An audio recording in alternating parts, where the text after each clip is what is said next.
So we're going to go back to literally like almost the day I was born. Oh, March 1982. My birthday was March 10th, 1982. So I don't know what day this came out on, but I know it was around the day I was born. Do you know what record I'm fixing to bring up? 82 is a big year. So shoot. No, I don't know. But 82 has got like Descendants. You have God, what? Go ahead. I don't know. Okay, so after I tell you what album, I am going to bring up the Descendants since you mentioned it. Misfits, Walk Among Us. Okay. Because actually, yeah, I didn't even realize you were wearing a Misfits shirt, bro. My brain is on. I'm looking at your hat. It's so bright green that it just draws my attention. Well, I moved my lights a little bit, so it kind of changed things today. So I got a copy of this first press. Finally, got to listen to it in its entirety on a first press piece of wax, and it was just like this spiritual thing for me. So I've just been listening to this album a little more lately, and I've talked many times about how I preferred the Michael Graves era Misfits over the Danzig stuff all the way through like maybe my mid 20s, maybe like even later in my 20s until it just clicked and I just stopped caring about the lo-fi sounds that weren't as comfortable to my ears. I don't know. I was a young person and I just had my opinions, and I discovered the Misfits through metal and Michael Graves albums. So like it just is what it is, right? But as a middle-aged person, I am much more attracted to their classic songs and the Danzig stuff because I understand the history of it more. I also know who Michael Graves is more now, so I don't tend to want to support that guy and what he's doing. In this album, I thought, what a great album to talk about for a few minutes because it's got a couple of kind of duds, but it's got mostly bangers on it, man. It's a pretty great album. And yeah, and before we get into that, you said the Descendants. On the next episode of this, I am absolutely, so I'm fixing to make a short video. And when we're done, I'm making a short for Ninth and Walnut. Mhm. I think that's my favorite Descendants album, dude. I didn't realize what it was for a long time. Like I knew it was an album that was written a long time ago, but just written a long time ago, recorded. recorded in a more of a modern time.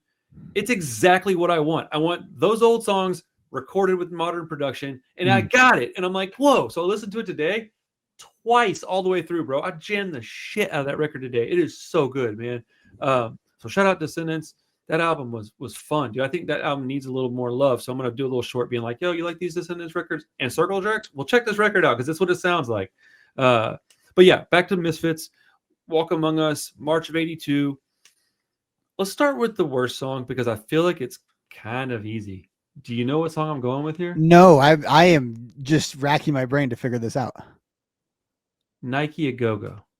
Okay. That song is like 4 words through the whole song. I was honestly a little concerned that I might have to pick a different album until that song came on. And I'm like, oh yeah, this song sucks. So that song sucks. It's very repetitive. It's very boring. Thank goodness it's not real long. I was afraid you were going to go with Mommy, Can I Go Out and Kill Tonight? I almost said that as a joke, but I like that song because it's so repulsive and offensive. And I'm like, huh. There's a few songs on this album that are pretty offensive. Well, the Misfits are pretty repulsive and offensive in their very nature. Shout out to the guy. That's why we like them. Yes. Shout out to the guy who has the "Mommy, Can I Go Out and Grill Tonight" tattoo with Hank Hill with the devil lock on his on himself. Somebody has that tattooed on them. Yes. Find it on the internet. If you're watching this, dude, you can just email me, man. I'll get you on the show, buddy. I know the guy that runs it. That's crazy. Isn't awesome. That great? That is amazing. Yeah. So okay. Here's the problem with this album is it's not on Spotify really. So you have to like go back to your vinyl records and pull it out and listen to it, which is fine. But the only copy I've got is Fat Mike's First Press. Well, I wasn't going to play that today because, well, if something happened to it, I would lose my mind and cry. So I had to go find all the damn songs on YouTube. And I found like one dude that had like all of them kind of in order. So that was kind of nice. But it took me a few minutes and I was irritated with myself for not just having a copy of the CD. I thought I did. But let me pull up the track listing real quick. It's hard with Misfits albums, like for me personally, to like I can never answer the question, what's your favorite Misfits album? Because like I just do not categorize their songs by albums at all because so many of them are collections from different things. Like the real Misfits heads, which if you have the talent to do is the difference in the recording quality of like the same versions on different. That's really, I think if you want to have a good Misfits conversation, that's what you really got to know. It's like which versions sound best on which pressings and when they were released. Because even that's different with all the disputes they have. Because you have the stuff that's recorded over. You have the stuff that clearly Glenn took out Jerry's bass on other mixes. So it's I actually kind of a mess. 100% on this. But I was able to whittle it down. So my first thought was that 20 Eyes would be the worst song on the album, right?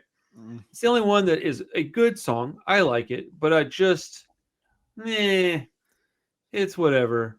You have Night of the Living Dead on here. You've got Astro Zombies. I mean, there's a lot. Dude, I Turned Into a Martian is probably the second best song on the album. I love that song. I don't know how you feel about that one, but I really like that song a I love lot. that song. Yeah, that'd be in Yeah. probably my top 3 on this one would be I Turned Into a The Martian. best song on the album. It is Skulls, dude. It is. Like it's so melodic yet still so dark and lo-fi and DIY, but big and cinematic at the same time. And it's just, I think it might be the first old Misfits song that I liked.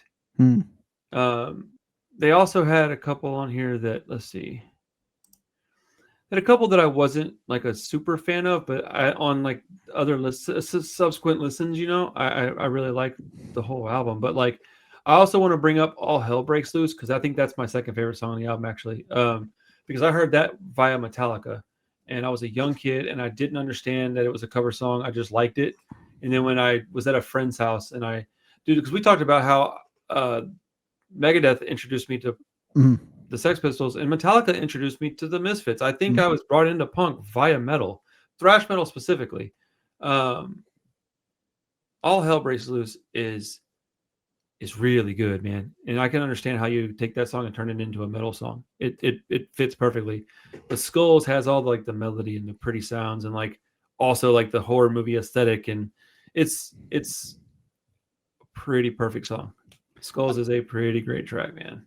Yeah, I mean, these are great. Like to me, these are the 2 best Misfits songs there are Skulls and Astro Zombies. I think those are the 2. Like if I had to pick, I'd probably pick those 2 as man, let me think of their best 2 of their whole discography, huh?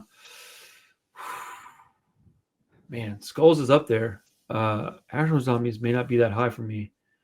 Although, dude, I gotta say, man, if I had to pick out their entire, are we counting Graves songs? Because my favorite Misfits song is a Michael Graves song.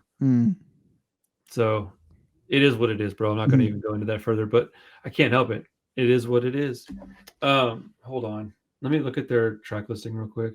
Yeah. To your point on Skulls, here's something you would appreciate. I loved it like 8 years ago when the MMA fighter Angela Hill came out to Skulls as her entrance. Oh, dude, Angela Hill's rad for that. And I just think that's such a perfect, if you're going to be an MMA fighter, what's better than saying, I want your skull.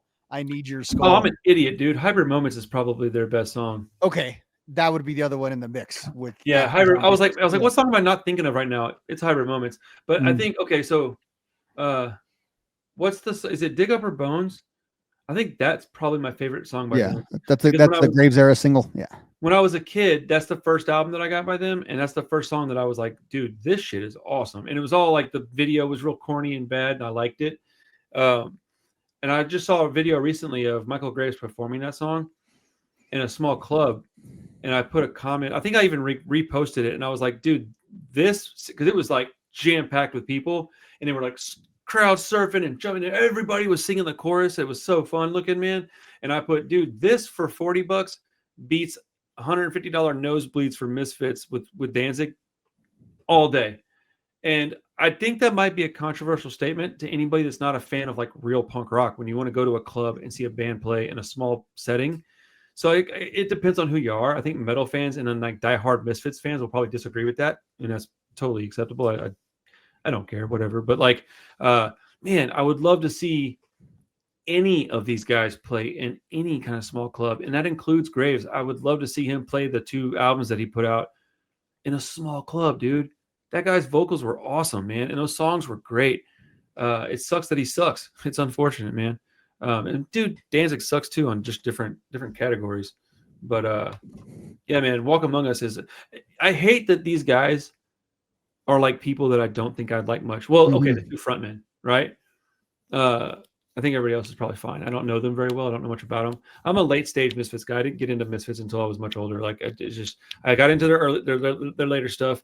Never liked their older stuff till I was older, and then I just got into them at like closer to 30 than 20. So, Jerry and his brother just seem more just whatever about like non-controversial in that way, whereas like Glenn seems like difficult within the music business, and Right. then obviously Graves just seems like a horrible person, like, you know, I don't outside of it. even. So my opinion is weird on Graves. I don't even think that he's a horrible person. I think he's a dumbass. I Mm. think he's unintelligent because, like, I've listened to him talk about this, and I'm like, oh, I don't think he knew at all what he was talking about. Like, I don't think he knew what he was agreeing with. I think he's kind of a dullard. Like, it is what it is, bro's kind of dumb. So, not that that gives him a pass, man. Educate yourself, bro. You Yeah. can't be a bad person and be like, well, I just didn't know. You know, I just don't think that he's a terrible person. I think he made some real horrible choices. Dude, we're going to get into that kind of conversation. We got to bring out the interrupters, too. I mean, you know, they've done some shit that I was like, why would you do that? Mm. Dude, they were like 20, man. Yeah. Specifically, it wasn't even they, it was Amy. Like, who, I don't know, man. It's weird to hold that shit against people like years down the road when they're clearly not behaving like that. And I don't know about Graves. I don't know what he's doing these days. I don't pay attention or care. But I liked his music when I was a young man, and it's unfortunate that he turned out to be kind of a turd. Because I don't listen to the music anymore, man. I just it's just it's the anti-flag thing, dude. I can't listen to it. I just can't. That guy in my store recently talking about, oh, I just, you know, I listen to it. I just don't think about. I'm like, that's supporting the guy, bro. I can't do it. And like you saw that Homeboy came out. Was it Chris number 2? Yeah. Do you see that? I saw your thumbnail on it. I never went further to So look he like came out and like made this like seemingly heartfelt apology, but it also had like whispers of like media obligations type stuff. I feel like he's preparing to come back out and start another band, or maybe get Anti-Flag back together with a new singer or something, or maybe he'll just sing or something like that. But I'm concerned about that being the option because I don't think I can support that. Those songs were written by Justin, and I can't dig that. You can't square the message of those songs with who wrote them. Like Right. that's the difference in that and like the Misfits. Because I mean, like think about the subject matter we're talking about in Misfits songs and all that. But that's not Right. meant to. That's a movie essentially. That's the exact issue. That's why the Anti-Flag thing was such a big deal. right. That's why that matters in a different way. Yeah, this is like a political band. This is like the band of the people, so we thought. And this was, and look, dude, there's plenty of people that thought they were corny forever, but that band got a lot of people into good music, and they got a lot of people into politics. And I would say that there's even some proof that they helped a lot of people. But that guy, Justin, did a lot of damage, and you can't really just fix that damage. And so I can't listen to songs that he wrote and take it seriously at all. And it does bother me because I cut my teeth on that couple of their first couple of big albums, like Die for Your Government and New Kind of Army. I cherished those albums. That is, being appalled at the situation was first feeling, and then immediately after that I was like, dude, they just ruined 2 of my favorite records of my whole life. Like, so yeah, I got so much of my identity from that band, and I think a lot of people did. And so it's a tough thing to grapple with because it's like you weren't necessarily a part of that, and even with Chris coming out, like I'm sure he can make good music, and I'm sure he can make music that is impactful. I just think that brand specifically is like that's dead and buried. Yeah, he can't do like AF style music either. It can't sound like Anti-Flag. It's got to have honestly different tone. It needs to be more like maybe some storytelling type shit. I don't know, dude. I don't know what that guy's going to be able to write that I'm going to be able to take seriously. It's going to be uphill, I think, too, because it's just like, how are you going to play shows, and how is it not going to be like a massive issue every night and stuff? Every single night, they're going to get up there, at least for the first couple of tours, and be like, "Hey, look, guys, we're really sorry." And they're going to have to like overcorrect to a point to where it's going to get gross, and it's going to become. They're going to be like, you know how you have those guys that are like super feminists, and you're like, that's not real, man. You're not really like that. You're being weird. Yeah, the guys are going to be that. And it's like, I don't feel like this is genuine. I am a genuine like believer in protecting people of all shapes, sizes, colors, sex, whatever. But I'm also a proponent of women's rights are important. And I don't overdo it. But if you ask my opinion, I'll give it. And if I need to sign something, I'll sign it. If I need to go somewhere and participate, I will go somewhere and participate. And if I see a dude being a shithead, I will intervene.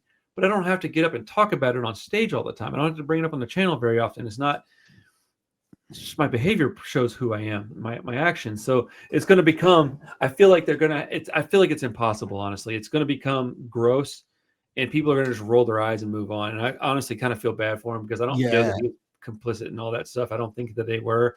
Um, I've talked to a few people, and I'm not going to say who, but people that know them really well, and they said that when they were out with Justin, it was like these dudes and then that dude. It was kind of reminiscent of that guy in Lost Prophets. They would have like the band, and then he would be like off doing his own thing, and like, except the only difference is that Justin didn't get out and act all weird, and like he wasn't like some like what's that guy's name from 30 Seconds to Mars? To the Jared Leto. He's not some like Jared Leto type, whereas the other guy from Lost Prophets kind of was.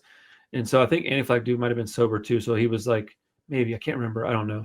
So anyways, let's get off this topic and move on to another album. But dude, sorry, I thought of Michael Graves and I had to explain myself because I was like, well, no, I mean it's a conversation. It organically pops up like once every 6 months for us, and I just and I'm like, why can't we stop? There, we need to differentiate between that situation and then what we're talking about with like Michael Graves. I do think those are different. I know they are different. Michael Graves is a dumbass, and Justin's a fucking creep, predator. So, yeah, good riddance to that guy. I'm glad he's out of here.